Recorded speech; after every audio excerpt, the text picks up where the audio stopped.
Hai, selamat datang kepada Tech Talk, di mana 7 minit untuk mengenali tentang teknologi pendidikan.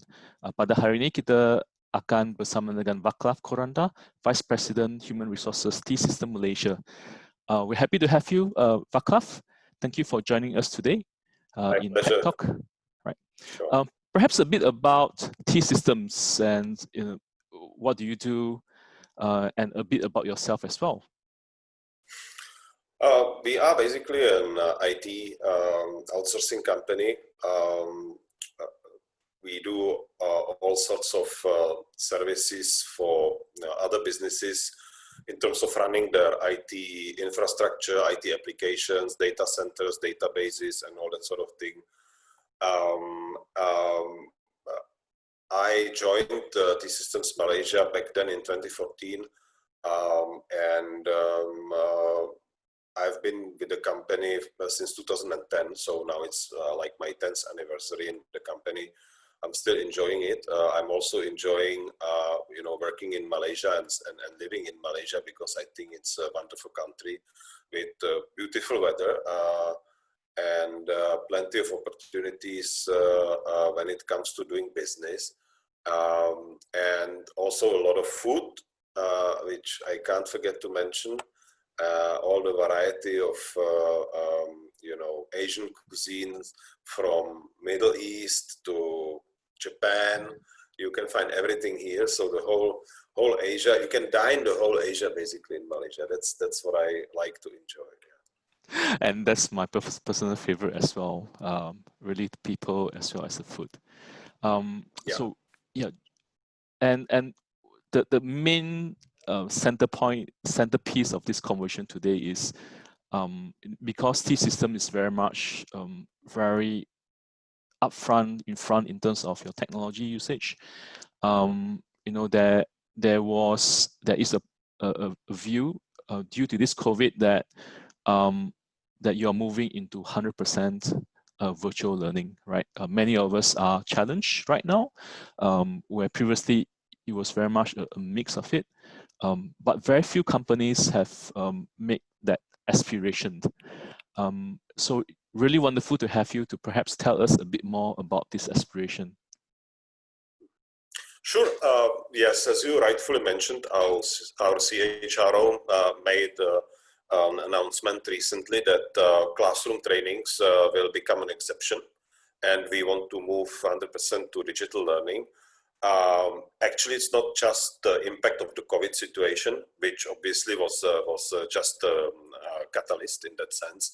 We have embarked on the digital journey in training a few years ago, and basically the main driver is that number one, we are an IT company, we are a technology company, so we want to be leading in that sense also.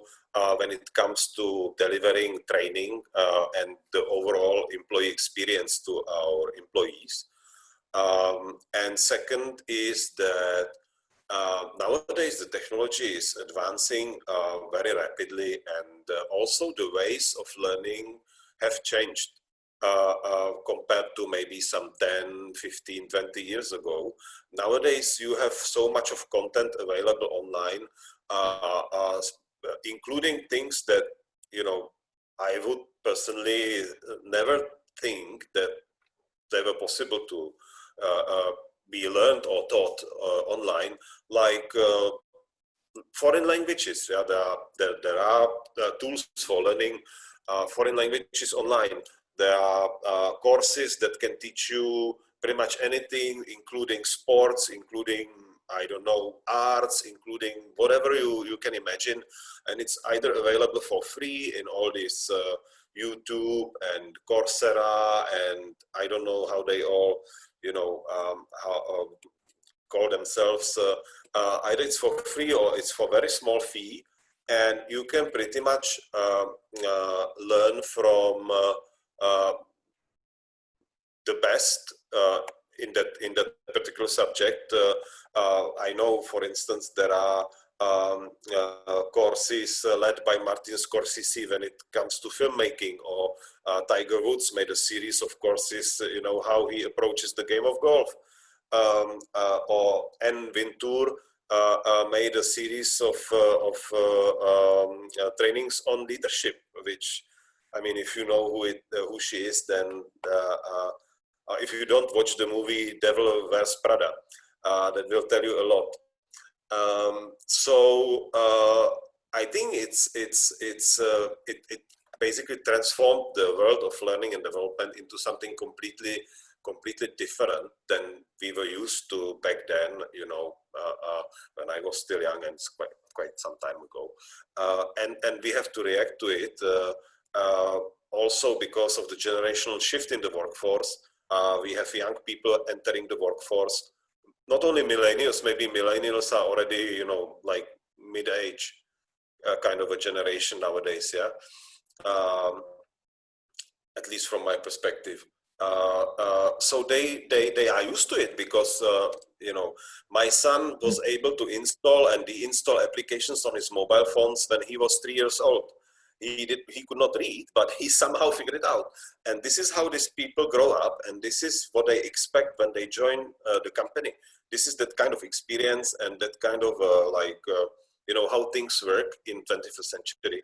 That is what they expect. So if you are and if you want to call yourself a high-tech company, then you have to do this sort of things. It's inevitable. Plus, it's also, I would say, it's making the learning vastly more efficient because it's available anytime, anywhere, at your fingertips, at a very reasonable cost. So all in all, I think there are all good reasons for going 100% digital. Yeah, fantastic. And you know, the thumb generation, I think that's where you kind of allude to. And you know, many of us do look into information when we need them. And then also your point that you know, we are living in a world where we are very much connected, and many of us are working from home still, right? Perhaps until the next year. Yes. So it is really interesting to actually find company that make the aspiration. And you said that it has been worked for some years now, right? So it is a lot of determination to actually make this work. So really well done, I think, from you know, how T-System is really looking into your learning landscape in the future. Maybe just then to look into, you know, learning is just part of how we build talent, and you work with a lot of Asians and Malaysians and also expat like yourself. These systems, I guess the question is that, you know, what are some of the characteristics that you see or you think is needed for individuals to shift themselves to be successful in the digital economy?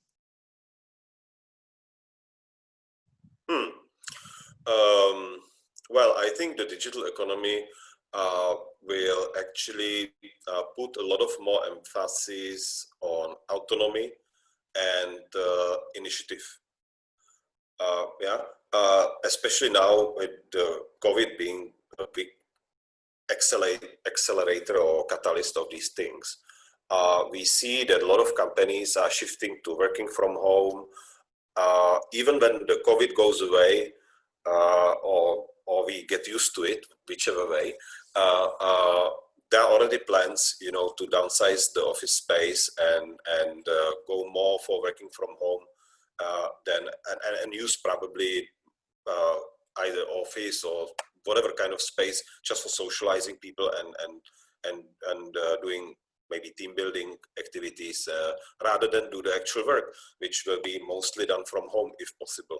So then we are talking about things like trust, autonomy, what is the right way of performance management going forward, you know, what kind of impact the individual makes to the organization in the end, how to measure the output and all that. And I think that will require much more, not only let's say shift in the mindset of the companies, of the managers, how they need to approach the traditional, let's say, leadership topics or management topics, performance management and so on, but also the shift in the mindset of the employees, because, you know, if you are just sitting at home, it can be very easy, it can come to a situation that you become detached and that can be, not so good, So initiative, being more self-driven, self-motivated, also being more flexible when it comes to work-life balance. I think this whole COVID situation has also shed a new light on the work-life balance topic, because when you are working from home, there are two things. Yeah, you can become overworked because the work sort of never goes away, or you never leave the office because you're working from home office, right? So where's the stop actually? But on the other hand, it can also allow you to structure your personal activities and blend them somehow into the working life, in such a sense that, if you have a lunch break and you are in the office, unlikely you can do anything else than just go out and hang out with your colleagues and have lunch or coffee or something, or maybe do a little bit of shopping. But when you are working from a home office, you can actually spend some time with your kids. You can do your laundry, you can do your ironing, you can wash dishes, you can cook your own lunch, something like that. You can clean your house, during the periods, and then you can go back to your workstation again when it is required. So I think it gives much more flexibility in terms of using the time efficiently throughout the day. Yeah. Yeah. Plus, not to forget the time you save, which you would normally spend on the road in the never-ending traffic jam. Yeah. I think that's still nowadays many companies have already partly basically resorted to working from the office, and some apply different kind of schemes, 50-50, 80-20, whatever not. But still the traffic in KL is much better than it used to be, and maybe it's one of the solutions to this kind of problems, because do you have to really invest billions into new highways, or you rather motivate somehow the companies to implement more of working from home? Yeah. That's right, and you get better carbon footprint as well when you have less cars on the field. But you reminded me as well, I think the adage that someone coined in this COVID world, that is the age of the introvert, right? So there is that, it can work the other way as well, where, you get all the efficiencies, and you kind of, while it's very efficient, it can become very lonely. And I think, as you kind of pointed out, the social connection, the trust, and the value of having a team, that is really substantial, which as human we can't really take away. So really wonderful. Thank you so much, Vaclav. And so I get to know you through, I think, 2 hours presented in a conference once. It's really wonderful to that you agree to join for this webcast. Really wish you all the best in your next endeavor. Thank you very much. Thank you for having me. It was a great pleasure for me to join your podcast, and I wish you all the best as well.